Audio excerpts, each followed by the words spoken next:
Government has filed its affidavit on the coal scam in the Supreme Court. The affidavit, well, Times Now has speaks about the missing files. The government has come forward to say that efforts are being made to trace the missing files. Well, let's get in more details from Rhythm. Rhythm, take us through the details. Times Now has exclusively got access to what the government has said in its affidavit to the Supreme Court. What are the details that you have? Nida, barely moments back, the government has filed this affidavit that Times Now has now accessed. This affidavit, for the first time, speaks about the missing files.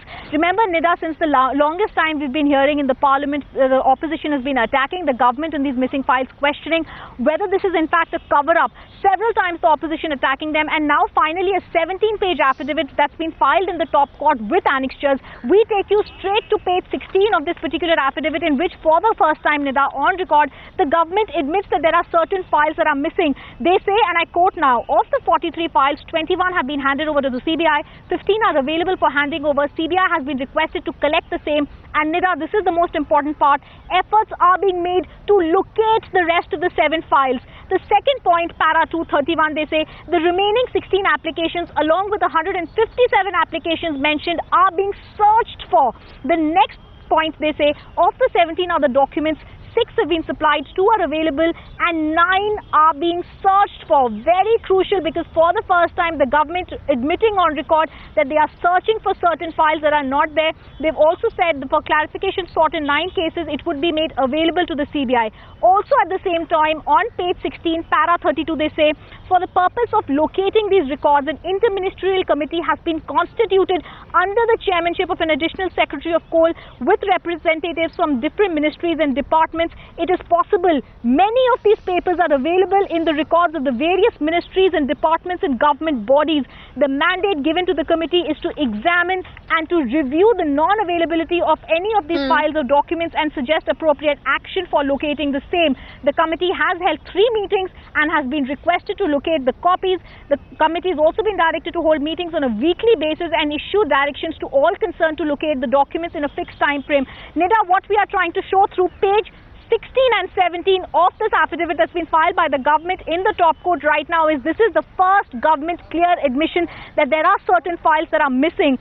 In the last hearing, the CBI had suggested they need some files that have not been given to them, but very crucial, because for the first time, Nida, look at the kind of words the government is using in paragraph 31. They are saying efforts being made to locate 7 files. Remaining 16 applications along with 157 applications are being searched for. 9 more applications are being searched for, even though they are admitting a far smaller number than what the CBI has admitted has not been handed over to them. This clearly proves there are certain missing files. The government has also now got an interministerial committee that's been constituted under the chairmanship of the additional secretary of coal to be looking into these files. At the same time, this particular committee has been given a time frame to have meetings. They've had 3 meetings to try and locate the files.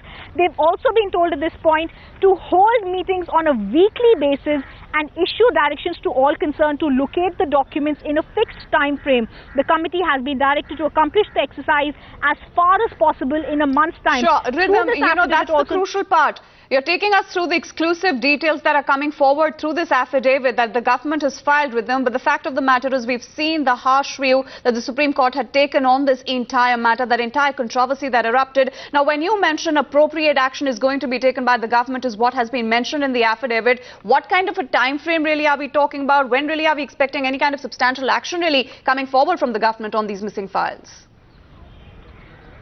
This is a very crucial question, because the point is the government, without even being asked for by the Supreme Court to answer on the missing files, has made a mention of this in the last 2 pages of this affidavit has been filed.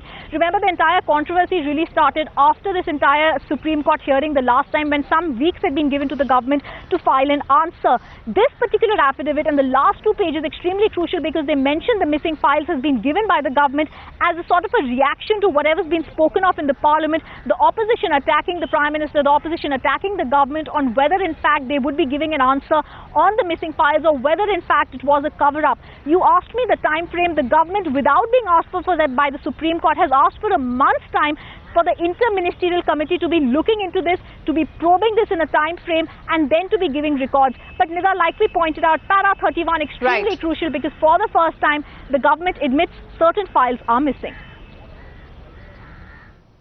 Rhythm, many thanks for having joined us with those details.